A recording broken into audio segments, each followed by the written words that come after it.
Hello student, तो आज हम कवर करेंगे load curve and low duration curve. पहला हम करेंगे लोड कर्व और लो ड्यूरेशन कर्व और दूसरा पढ़ेंगे हम इंटरकनेक्टेड ग्रिड सिस्टम। स्टार्ट करते हैं बिना किसी देरी के।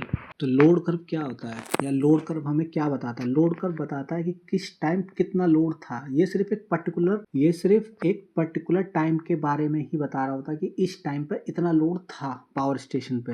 ये मैंने लिख भी दिया है, या आपको ये हिंदी में भी लिख दिया मैंने और इंग्लिश में भी लिख दिया। इंग्लिश में अगर आपको हिंदी में समझ में आ रहा हो तो हिंदी में पढ़ लीजिए, और अगर आपको इंग्लिश में समझ में आ रहा हो तो इंग्लिश में देख लीजिए।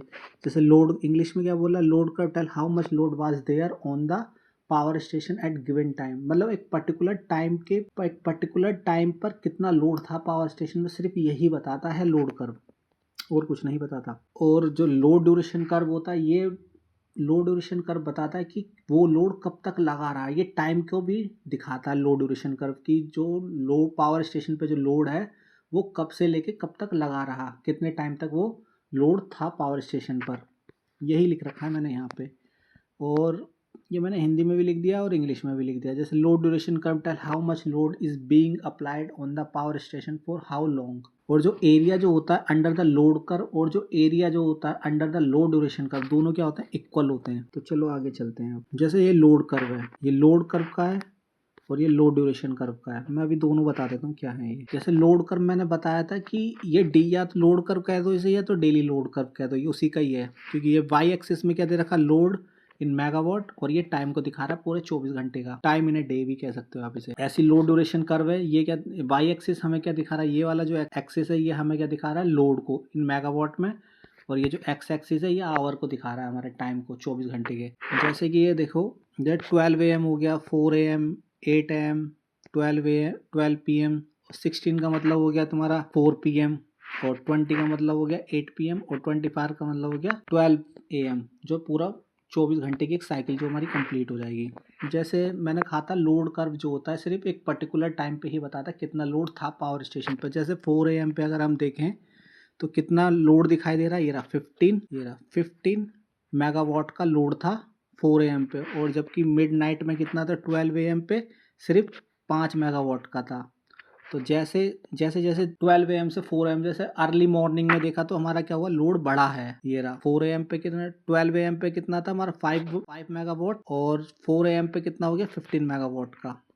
ऐसे ही जैसे 8 PM पे आए फिर हमारा ये लोड कितना 15 ही रहा, और फिर जैसे हम 12 AM पे आए तो कितना रहा 20 मेगावाट। पर ये टाइम नहीं दिखाता कभी भी कि वो लोड कब तक लगा रहा। देखिए जैसे कि लो ड्यूरेशन कर्व में कैसे पता चला, जो 12 AM से देखें तो 20 मेगावाट मिडनाइट में, और ये कब तक रहा 8 PM तक, ये रहा, ये 8 PM तक लगा रहा है। ये हमें टाइम के बारे में भी बताता है कि वो लोड कितने टाइम तक लगा रहा पावर स्टेशन पे। जबकि लोड कर्व क्या होता है, खाली एक पर्टिकुलर टाइम को ही बताता है कि इस टाइम पर इतना लोड। तो आपको ये समझ में आ गया कि लोड कर्व और लो ड्यूरेशन कर्व क्या होते हैं। ये दोनों अलग अलग होते हैं, बस एक टाइम को भी बताता है, एक टाइम को एक लोड कर्व सिर्फ एक पर्टिकुलर टाइम पे बताता है कि लोड कितना था पावर स्टेशन पे, जबकि लो ड्यूरेशन कर्व बताता है कि वो लोड कब तक लगा रहा पावर स्टेशन पर। तो चलिए अब आगे देख लेते हैं। अगला टॉपिक है सिग्निफिकेंस और इम्पोर्टेंस ऑफ लोड कर्व। मतलब क्या सिग्निफिकेंस है लोड कर्व, हमें और क्या क्या बताता है। लोड कर्व बताता है कि जैसे मान लीजिए कि ये सब बांड के ऊपर डिपेंड करता है कि कैसा है, कि मतलब मान लीजिए कि आपको जैसे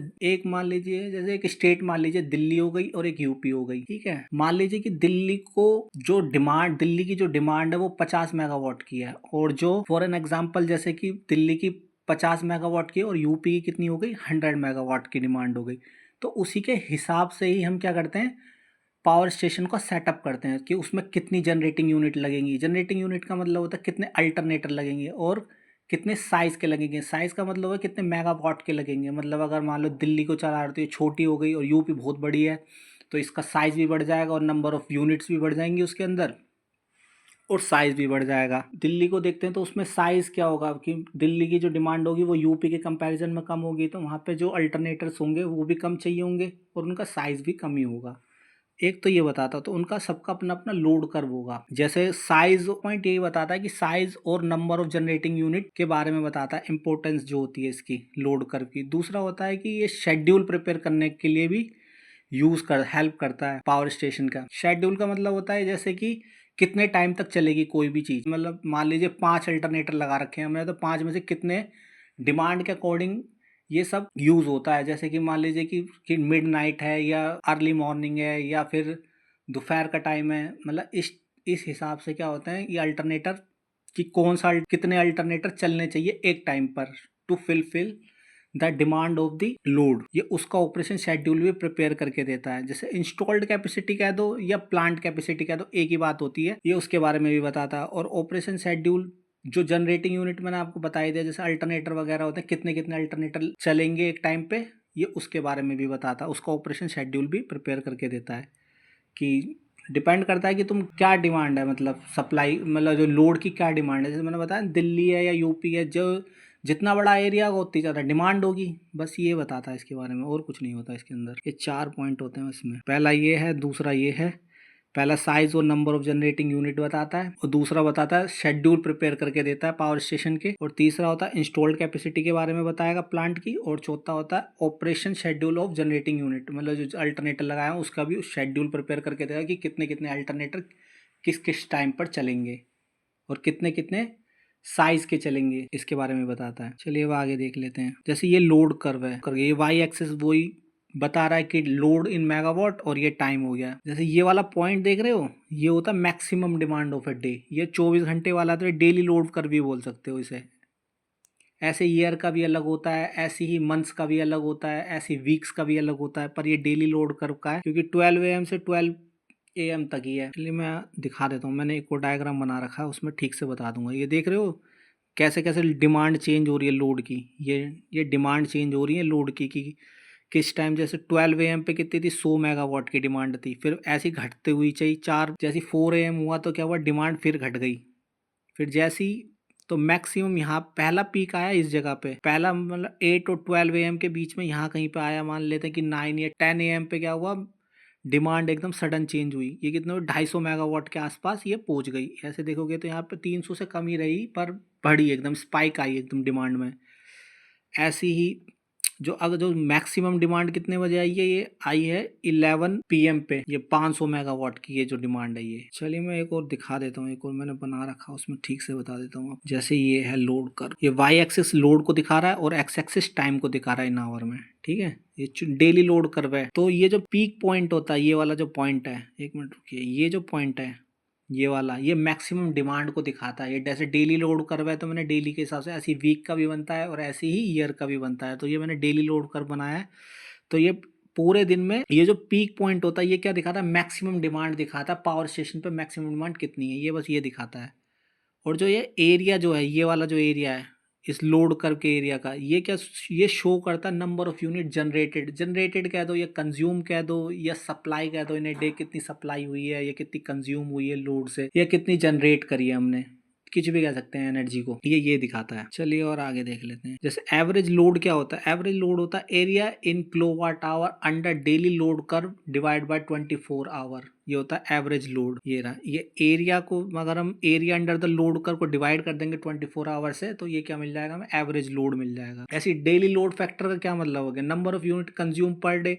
जैसे नंबर ऑफ यूनिट कंज्यूम लिखा ना, यहाँ पे सप्लाई भी लिख सकते थे, या हम इसे कंज्यूम बोल दो, सप्लाई कर दो, या जनरेट जो ये पर डे वो भी लिख सकते थे, divide by 24 our into maximum demand in the day, ये हो गया डेली लोड फैक्टर। जैसे एनुअल लोड, एनुअल जो पूरे साल का लोड फैक्टर देखे तो उसे हम कैसे दिखा सकते हैं, उसे दिखा सकते हैं number of unit actually supplied की जगह यहाँ पे तुम कंज्यूम भी लिख सकते थे, जनरेट भी लिख सकते थे, per year divide by maximum demand और इनटू 8760, एक साल में 8760 आवर होते हैं, वही लिख रखा है ये मैंने। और ये क्या होता है, एक से कम होता है, ठीक है। लोड फैक्टर हमेशा क्या होगा, एक से कम होता है। प्लांट कैपेसिटी फैक्टर क्या होता है, प्लांट कैपेसिटी फैक्टर होता है average demand divide by plant capacity, ये भी एक से कम होती है। और रिजर्व कैपेसिटी क्या होती है, रिजर्व कैपेसिटी होती है plant capacity minus maximum demand. ऐसी रिजर्व कैपेसिटी को ना एक तरीके से और भी लिखते हैं, जैसे load factor minus plant capacity factor divide by plant capacity factor into maximum demand.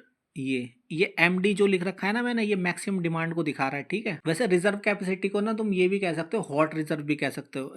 ये क्या होता है, ये इक्वल होता है cold reserve minus spinning reserve, ये रहा। और एक चीज हो रहा, हाँ, और एक चीज याद रखना कि ना ये जितने भी एवरेज, जब भी आप देखो ना ऊपर कभी भी एवरेज लिखा हो ऐसे करके, एवरेज लिखा हो, तो हमेशा याद रखना ये टाइम टाइम पे डिपेंड करते हैं ये सब चीजें, ये टाइम डिपेंडेंट क्वांटिटीज होती हैं। जैसे लोड फैक्टर हो गया, प्लांट कैपेसिटी फैक्टर हो गया, ये सब टाइम डिपेंडेंट क्वांटिटीज होती हैं। चलिए आगे देख लेते हैं अब। जैसे यूटिलाइजेशन फैक्टर क्या होता है? यूटिलाइजेशन फैक्टर क्या होता है? यूटिलाइजेशन फैक्टर होता है maximum demand divide by plant capacity. ये भी एक से कम होती है।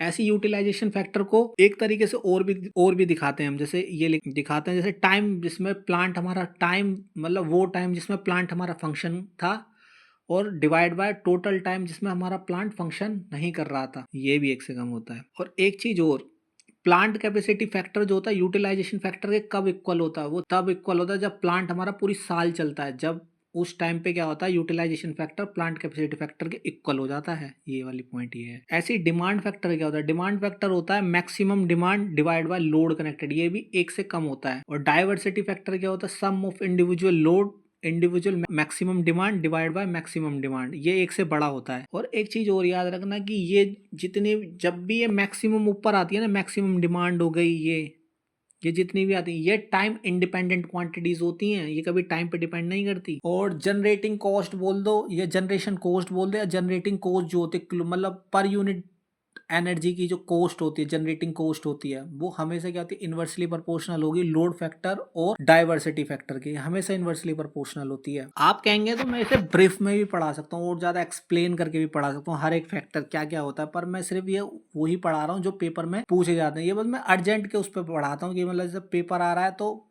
या आप सीधे इसे देखिए और जाके एग्जाम दे दीजिए, यही आएगा और कुछ नहीं आता। अगर आएगा तो यही पूछा जाएगा उसके अंदर। अगर आपको इसकी फुल डिटेल वीडियोस चाहिए तो आप मुझे बता दीजिए, मैं उसके ऊपर एक एक डिटेल बता दूंगा, हर एक फैक्टर भी बता सकता हूँ कि क्या क्या होता क्या है इसके अंदर एक्चुअल में। लेकिन ये अभी डेली नीड के एग्जाम के महत्व से बता रहा हूँ मैं आपको कि क्या क्या इंपॉर्टेंट है, तो इसलिए मैं वही पढ़ा रहा हूँ इस टाइम। आपको अगर एकदम फुल डिटेल में चाहिए तो वो भी मैं पढ़ा दूंगा अगर आप बोलेंगे तो। चलिए अब आगे चलते हैं, पर अभी जो आपको नीड है बस मैं उतना ही पढ़ा रहा हूँ एग्जाम के पॉइंट ऑफ व्यू से। अब देखिए जैसे कि प्लांट यूज फैक्टर क्या होता है? प्लांट यूज फैक्टर होता है station output in kilowatt hour divide by plant capacity into number of hour plant operated, ये भी एक से कम होता है। या हम दूसरी तरीके से ये भी कह सकते हैं प्लांट यूज फैक्टर को नंबर ऑफ यूनिट, मतलब जो प्लांट हमारा कितनी एनर्जी को जनरेट कर रहा है, divide by plant capacity into number of hour in plant operated, मतलब कितने घंटे हमारा प्लांट जो है ऑपरेशन में रहा, ये भी एक से कम होता है। चलिए अब आगे देख लेते हैं। तो ये देखिए कोल्ड रिजर्व, कोल्ड रिजर्व का मतलब होता है इंस्टॉल्ड कैपेसिटी कह सकते हो या प्लांट कैपेसिटी कह सकते हो। ये चीज एक मिनट रुकिए। तो कोल्ड रिजर्व क्या होता है? कोल्ड रिजर्व का मतलब होता है इंस्टॉल्ड कैपेसिटी या प्लांट कैपेसिटी भी कह सकते हैं प्लांट की। देखिए जैसे होता क्या है कि जब हम कोई प्लांट सेटअप करते हैं तो उसमें जनरेटिंग यूनिट लगाते हैं, अल्टरनेटर लगाते हैं डिमांड के अकॉर्डिंग कि हमें क्या क्या, मतलब हमारा कितना बड़ा एरिया है। कोई भी एग्जांपल ले सकते हो, जैसे दिल्ली यूपी ले सकते हो, या कोई एरिया मान लो, जैसे दिल्ली की डिमांड अलग है तो वहाँ का उसके लिए प्लांट अलग लगेगा। मान ले दिल्ली में 50 मेगावाट की ज़रूरत है, यूपी में हम 100 मेगावाट के, तो जनरेटिंग स्टेशन जो होगा दिल्ली के लिए ज़्यादा छोटा लगेगा as compared to UP, UP में बड़े, यूपी में ज़्यादा, यूपी के लिए जो साइज होगा प्लांट का वो बड़ा होगा क्योंकि वहां पे जनरेटिंग यूनिट जो होंगी ज्यादा होंगी और उनका साइज भी बड़ा होगा। तो कोल्ड रिजर्व हमें ये बताता है जो प्लांट की कैपेसिटी होती है। मान लीजिए कि मैंने एक प्लांट सेटअप करा 500 मेगावाट का, ठीक है ये वाला, और प्लस माइनस 10% का मतलब ये है इसके अंदर कि हम कभी भी थोड़ा बहुत कम या थोड़ा ज्यादा ऊपर नीचे हो सकता है, ठीक है। तो कोल्ड रिजर्व हो गया 500 मेगावाट, ठीक है, जो होती है। और एक चीज याद रखिए कि कोल्ड रिजर्व में क्या होता है, जब भी हम कोई चीज लाते हैं तो वो सर्विस में तो होती है पर वो ऑपरेशनल नहीं होती कभी भी। क्योंकि हम मान लीजिए कोई बल्ब लाए, जब तक हम बल्ब लाए हैं तो नया अगर हम बल्ब खरीद के लाए हैं तो वो सर्विस में तो है, पर जब तक हम उसे होल्डर में नहीं लगाएंगे और बिजली चालू नहीं करेंगे वो चलेगा नहीं जब तक। तो हम ये कहते हैं उसे सर्विस में है, पर वो ऑपरेशनल जब तक नहीं होगी जब तक हम उसे होल्डर में ना लगा के स्विच ऑन ना कर दें अपना, ठीक है। तो कोल्ड रिजर्व का मतलब है प्लांट की कैपेसिटी, जितना बड़ा वो प्लांट है उसकी कैपेसिटी कितनी है। जैसे मान लीजिए 500 मेगावाट की उसकी कैपेसिटी है, और प्लस माइनस 10% वो मान लीजिए मार्जिन जो होता है उनका कि 10%, मतलब 500 तो उसका 10% और भी ये दे भी सकता है, और मतलब 10% ज्यादा भी हो सकता है 10% कम भी हो सकता है। फिर है दूसरा point spinning reserve. Spinning reserve का मतलब होता है कि मान लीजिए अब लोड है, मान लीजिए अब आपका प्लांट है, मान लीजिए दिल्ली को दे रहा है, तो 500 मेगावाट का आपका प्लांट है, तो उसने दिल्ली को जो फुलफिल करने के लिए उसकी डिमांड जो है दिल्ली को उसकी 250 मेगावाट की है, तो उनने 250 मेगावाट क्या हुई उसने दे दी, मतलब अब अपने प्लांट से 250 मेगावाट उनने दिल्ली को दे दी। तो इसके पास कितना बच गया, इसके पास 250 हो गया, और ये जो उनने 250 जो दे दी दिल्ली को, जो उसकी डिमांड थी, तो इसको कहते हैं स्पिनिंग रिजर्व। इसी को कहते हैं मैक्सिमम डिमांड जो थी 250 मेगावाट की थी दिल्ली की, तो इसने उसे दे दी। मतलब ये क्या होती है, बस लगाओ और तुमने तुरंत दे दी, ready to take the load होती है ये सिर्फ। और मैंने यहाँ लिख भी रखा है, आप यहाँ से भी पढ़ सकते हैं। और हॉट रिजर्व क्या होता है, अब जैसे 500 में ये हॉट रिजर्व है, जैसे हमारी प्लांट की कैपेसिटी कितनी थी 500 मेगावाट की, ठीक है, और लोड दिल्ली का लोड कितना था 250 मेगावाट का, आपने 250 मेगावाट दे दी उसे, तो आपके पास कितना बच गया 250 मेगावाट। जो बच गया होता है ना उसी को कहते हैं हॉट रिजर्व, और इसी को कहते हैं रिजर्व कैपेसिटी भी इसी को कहते हैं, जो बच जाता है हमारे पास। कि कोल्ड रिजर्व में से अगर हम स्पिनिंग रिजर्व को घटा देते हैं तो हमारे पास क्या होता है हॉट रिजर्व, ठीक है, यही होता है। ऐसी या तो इसे आप इस तरह से भी लिख सकते हैं, यही चीज़ होती है। एक मिनट रुकिए मैं आपको दिखा भी देता हूँ, इसको ऐसे भी दिखा देते हैं हम, ये रहा। चाहे तो आप ये लिख लीजिए रिजर्व कैपेसिटी, ये प्लांट कैपेसिटी में से मैक्सिमम डिमांड को घटा दीजिए जब आपके रिजर्व कैपेसिटी हो, इसी रिजर्व कैपेसिटी को क्या बोलते हैं हम हॉट रिजर्व भी कहते हैं, और प्लांट कैपेसिटी को कोल्ड रिजर्व भी कहते हैं, और मैक्सिमम डिमांड को स्पिनिंग रिजर्व भी कह देते हैं हम। यही होते हैं बस, वो मैं यही बता रहा था। चलिए अब वापस चलते हैं वहीं पे, ये रहा। तो हॉट रिजर्व कैसी होती है, हॉट रिजर्व जो होती है ये ऑपरेशनल होती है। हॉट रिजर्व कैसे होती है, ऑपरेशनल में होती है, बट इन सर्विस में वही चीज़ होती है जो आप नई नई लाते हो, उसी को कहते हैं सर्विस में है वो, पर ऑपरेशनल नहीं है। लेकिन जब आप यूज़ करने लग जाते हो तो आप उसे कहते हैं ऑपरेशनल है पर सर्विस में नहीं है। मान लीजिए कि आप होल्डर लाए, मतलब आप बल्ब लाए, आपने होल्डर में लगा के उसे चालू कर दिया, तो वो ऑपरेशनल है। सर्विस में जब भी बोला जाएगा जब वो न्यू होता है, जब वो यूज़ में आ जाता है तो उसे कभी भी सर्विस में नहीं बोला जाता, उसे ऑपरेशनल बोला जाता है। तो यही लिख रखा है मैंने इसमें बस। अब चलिए अब आगे चलते हैं, आई होप आपको समझ में आया होगा ये। अगला टॉपिक है, एक और रह गया था इसमें, फर्म रिजर्व। फर्म रिजर्व कौन सा होता है, फर्म रिजर्व का मतलब होता है इमरजेंसी पावर के लिए, ये होता है इमरजेंसी यूज़ के लिए, ठीक है। अब मैं बता देता हूँ कैसे। मान लीजिए कि आपका जो प्लांट की कैपेसिटी थी वो थी 500 मेगावाट की। मान लीजिए आपने दिल्ली को फुलफिल करने के लिए 500 मेगावाट यूज़ में दे दी। अब प्लांट के पास क्या बचे, ज़ीरो मेगावाट उसके पास बचा।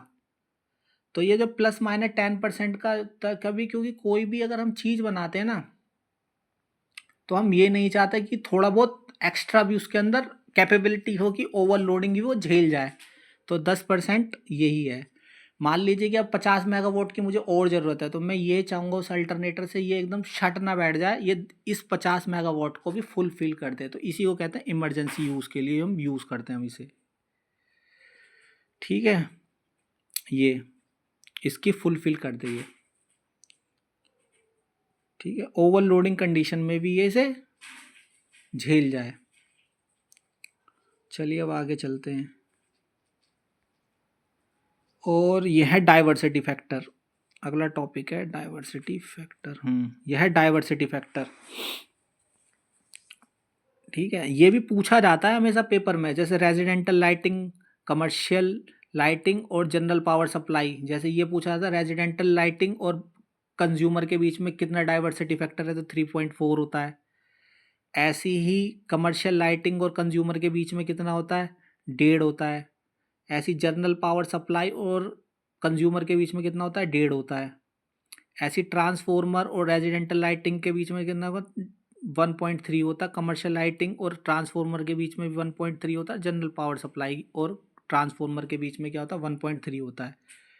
ऐसी रेजिडेंटल लाइटिंग और फीडर के बीच में कितना होता है, 1.2। ऐसी कमर्शियल लाइटिंग और फीडर के बीच में होता है 1.2, और जनरल पावर सप्लाई और फीडर के बीच में भी कितना होता है, 1.2 ही रहता है। और सब स्टेशन और रेजिडेंटल लाइटिंग के बीच में कितना डाइवर्सिटी फैक्टर होता है, 1.1 होता है। ऐसी कमर्शियल लाइटिंग और सब स्टेशन के बीच में भी 1.1 होता है, और जनरल पावर सप्लाई और सब स्टेशन के बीच में भी 1.1 ही होता है, ठीक है। चलिए अब आगे देख लेते हैं, और ये सब पूछा जाएगा पेपर में, अगर आएगा तो पूछ लेंगे वो कभी भी, तो ध्यान से, बस नीड के हिसाब से पढ़ा रहा हूँ। अगर आपको डिटेलिंग चाहिए तो मैं भी वो भी आपके लिए वीडियो बना दूंगा। अब है डिमांड फैक्टर। ये हमने पीछे पढ़ा था डाइवर्सिटी फैक्टर, अब है ये डिमांड फैक्टर। ये डिमांड फैक्टर भी पूछा था, बस ये दो ही चीज़ पूछी जाती है पेपर में कभी भी, डाइवर्सिटी फैक्टर और डिमांड फैक्टर के बारे में। और ये इसी के ऊपर पूछता है रेजिडेंटल लाइटिंग।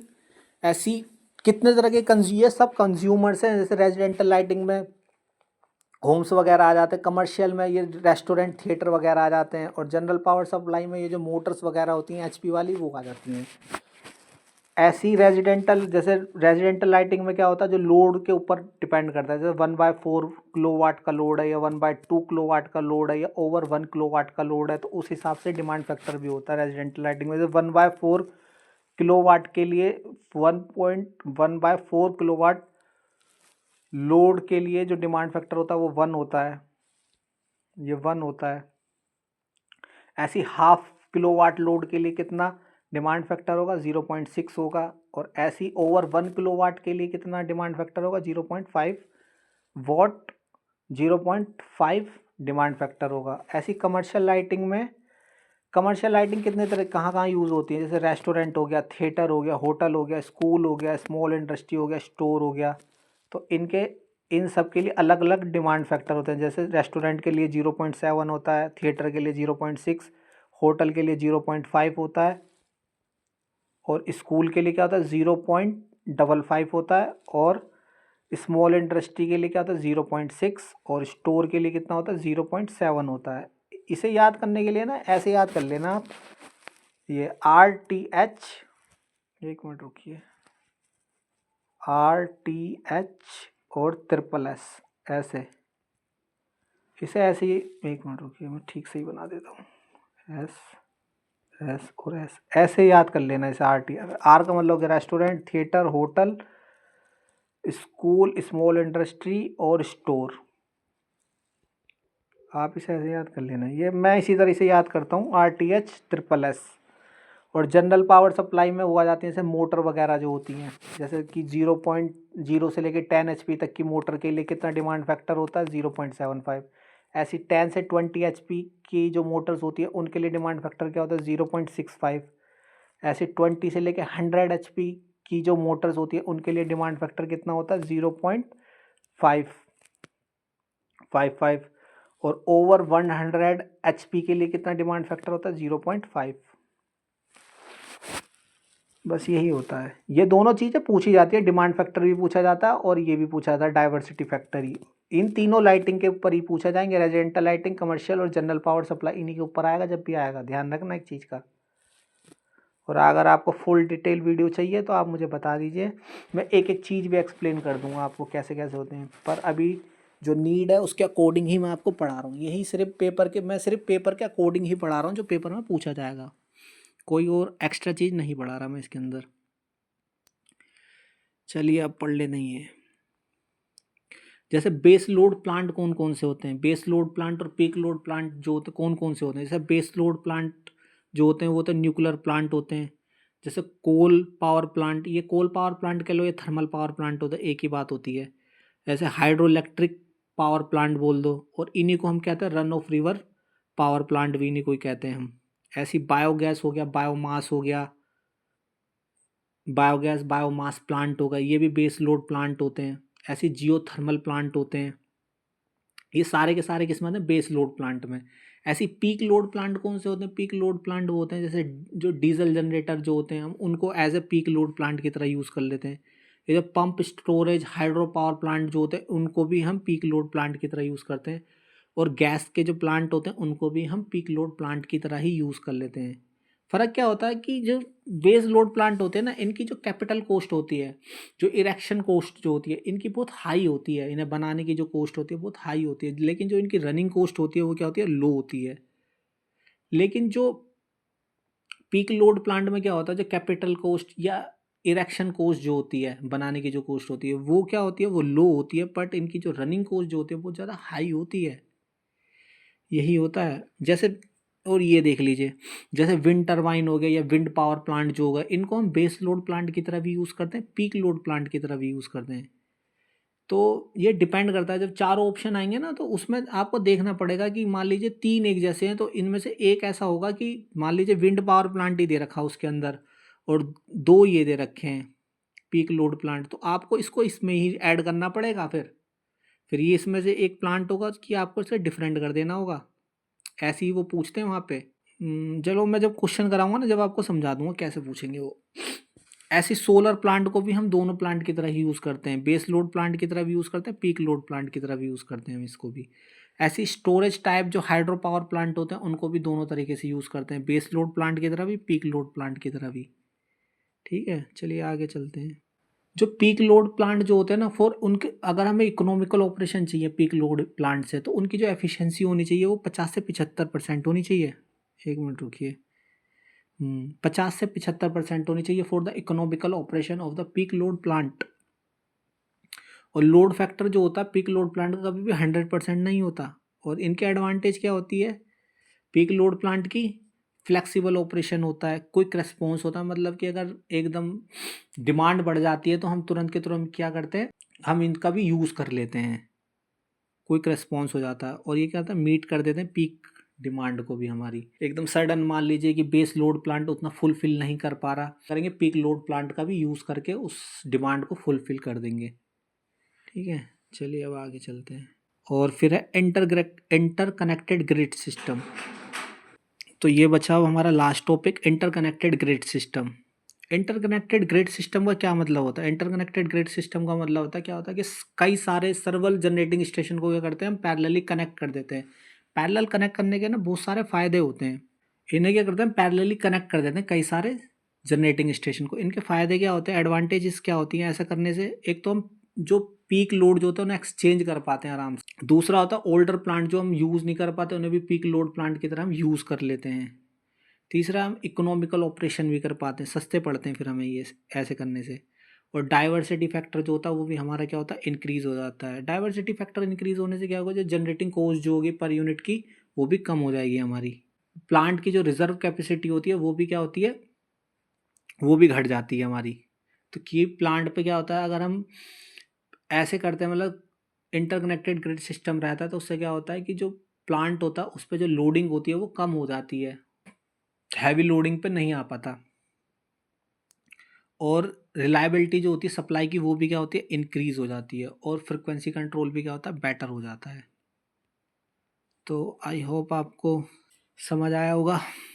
अगर अब आपको ये वीडियो अच्छी लगी हो या आपको इन्फॉर्मेटिव लगी हो तो प्लीज़ लाइक करें, सब्सक्राइब करें और शेयर करें। और आपको अगर कोई क्वेरी हो या आपको कुछ पूछना हो या आपको ये ब्रीफ में डिटेलिंग चाहिए हो इसकी एक एक टॉपिक की, तो आप कमेंट में मुझे बता दीजिए, मैं इनको एकदम ब्रीफ में भी आपको बता दूंगा। लेकिन ये अभी खाली पेपर में जो आता है सिर्फ मैं सिर्फ वो ही पढ़ा रहा हूँ और कुछ एक्स्ट्रा नहीं पढ़ा रहा।